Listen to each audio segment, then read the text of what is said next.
Red Leader to Red 2. Status report. Red 2 to Red Leader. Diagnostics all in the green. Weapon systems on standby. Red Leader to Red 3. Status please. Red Leader to Red Assault Team. Making our final approach on the Death Star. Activate weapon systems. Remain in attack formation. Red 1 to Red Leader. Weapon systems active. Base to Red Leader. Cap-toothed idiot speaking. Come in please, Red Leader. Red Leader to base. Hey guys, what's going on? Why are you out there with your weapon systems armed? We're taking the Death Star out tonight. The one commanded by Darth Vader's Irish cousin, Dara. Just the three of you? You fellas might get hurt. You guys know you shouldn't be out there.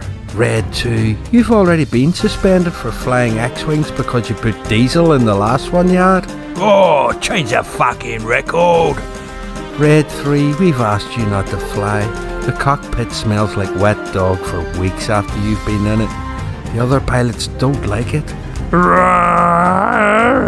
Red Leader, we admire your dedication to the project, but you're way over your flying hours for this month. You need to pull over and get 8 hours sleep.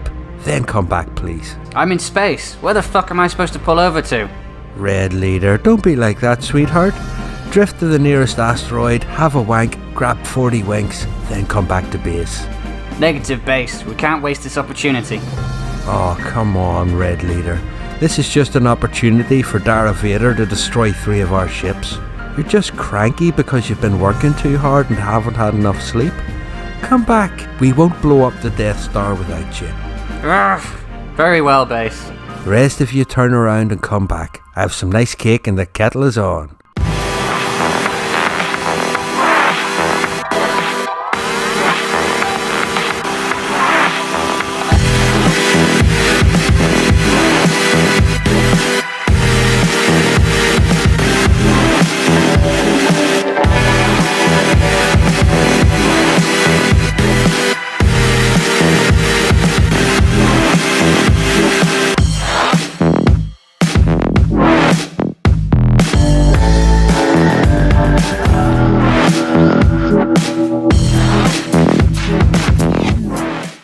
Star Wars on the Commodore 64.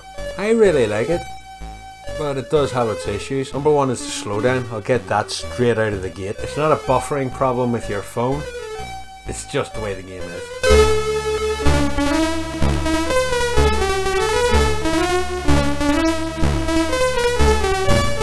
Player takes control of an X-Wing fighter as Red 5 to battle their way through the fleet of TIE fighters to get in close enough to destroy that Death Star. The perfect setup for a Star Wars game. Well, the only setup really. I mean, what else could they have done?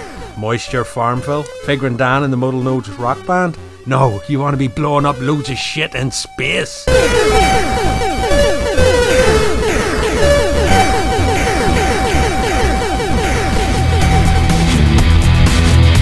This came out more than 11 years after the Star Wars movie came into the cinema, so we're going to need a little bit of a history lesson.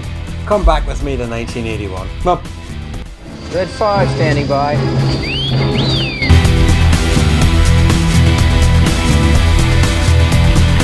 It's 1981 and the first DeLorean rolls off the production line in Belfast. Live the dream today. Shakin' Stevens is ducking his responsibilities as a landlord.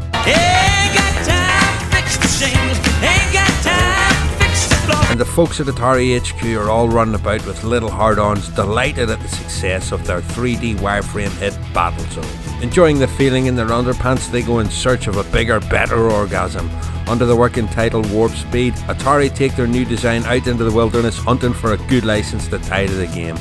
And they hit the sweet spot. They signed a deal with Lucasfilm and in May 1983, Atari Star Wars was released in America. It's a huge hit, one of the top selling games of that year. The most eagerly awaited arcade game of the year, the brand new Star Wars.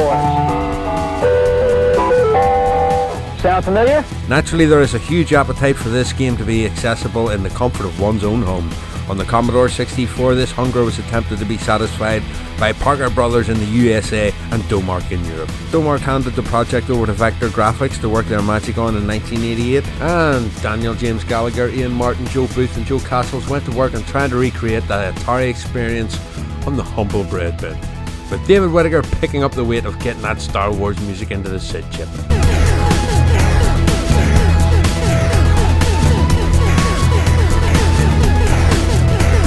We count 30 rebel ships, Lord Vader, but they're so small they're evading our turbo lasers. You're telling me that our guns are too big to be taken down to little ships? You're fucking mad. Get out of here!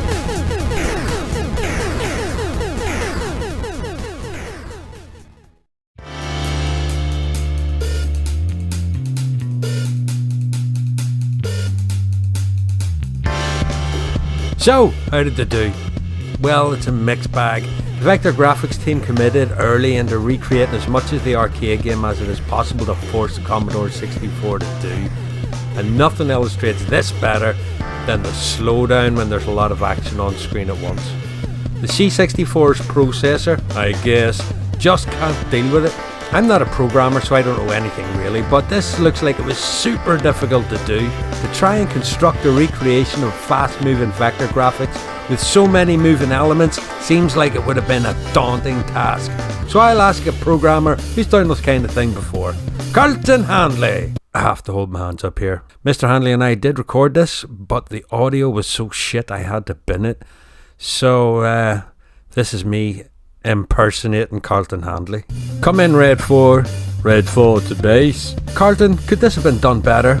I worked for a company where I made a wireframe game for the Spectrum, and there are several tricks that they could have used to speed the frame rate up. So, yeah, it could have been done better. Thanks, Carlton. Don't be making me look like a criminal or a psycho this time, right? I won't, I promise. Ladies and gentlemen, Carlton Handley. You've done it again, haven't you? You bloody bastard!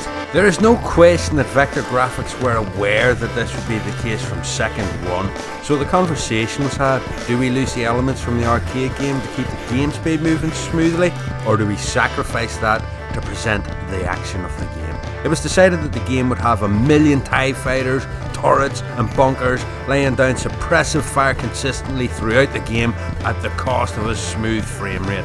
In my book, this was a good decision, but I could totally see why a lot of people find it frustrating. But to me, playing this game today, I just think of the slowdown as bullet time. It only happens when the screen is washed with baddies and it doesn't affect the speed of your targeting. So, winner winner! The cursor speed is also consistently excellent.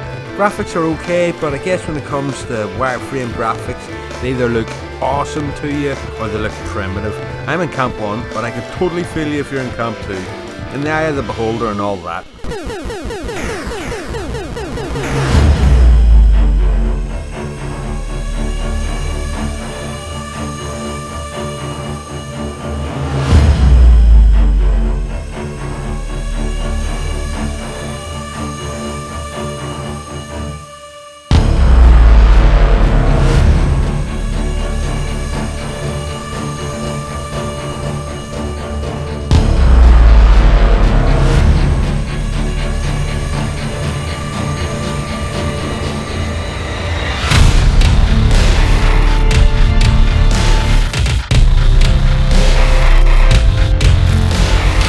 TIE fighters come across like we're in opposition against a skilled fighting force due to their patterns of movement, which genuinely feel both defensive and offensive.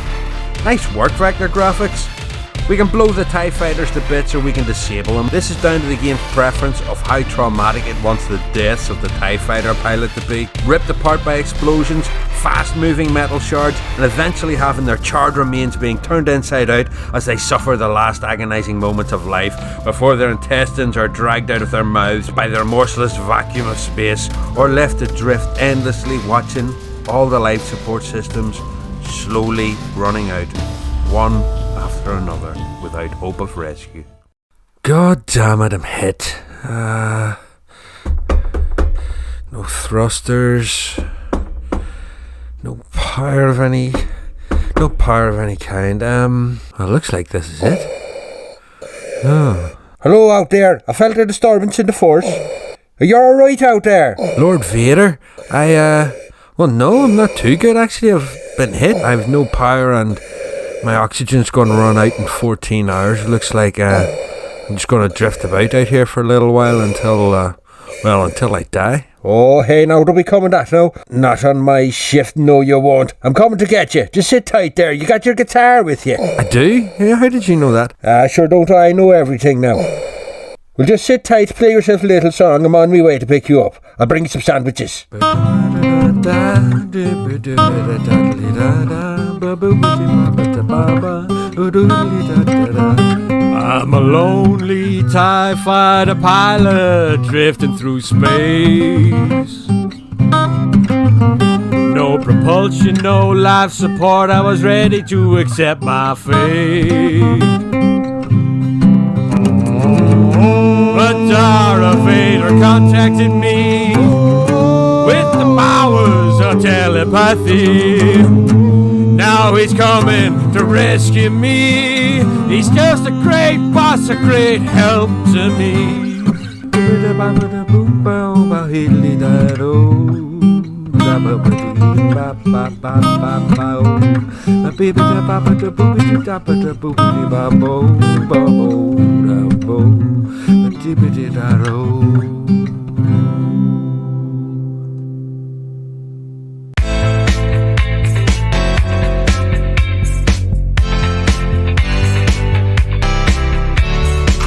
Once through the TIE fighters, the player is skimming across the surface of the Death Star, shooting at and being shot at by little laser bunkers and big laser towers. Taking these out really beefs up your score, and if you destroy a certain number of them, you can get a nice fat wedge of points for your trouble. To me, a sign of quality of the gameplay is the lean. If you find yourself with either shoulder at a 45-degree angle from your hip, you are fucking immersed, my friend. Go around it, go around it, go around it, go around it! Go around it, you dick! Let me know if you leaned way over to one side to get your X-Wing around these towers. With so much movement on the screen, your frame rate comes down, right down to about frame per second. But think automatic bullet time and this will jab you in the ass a lot less. Stage 3 and Red 5 spins our X-Wing into that big old trench, which I was genuinely impressed by the first time I saw it. And has there ever been a movie tie-in scene on an 8-bit machine that more perfectly suits the source material? Look at this, and then look at the target and screen on the X-Wing. Beautifully done. Another brilliant bit of design comes whenever you use the Force. Yeah, it's not a button, it's not a series of defined moves or a cheat code. It requires you, the player, to use your own personal discipline, to have faith in yourself and use the Force. If you can get down this trench without shooting at anything, you will be awarded with bonus points. Brilliant.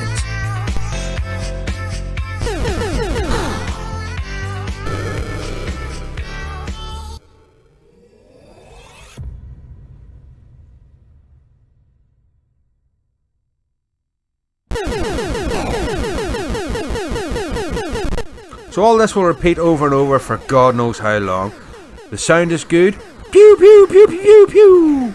Everything you would want in a space battle. From Whittaker we get the second best rendition of the Star Wars tune on the Commodore 64. The first of course being on the A-Team. Okay, the graphics may not be spectacular, but at least it has the iconic theme tune. Not from the A-Team, but the Star Wars theme tune is still pretty iconic.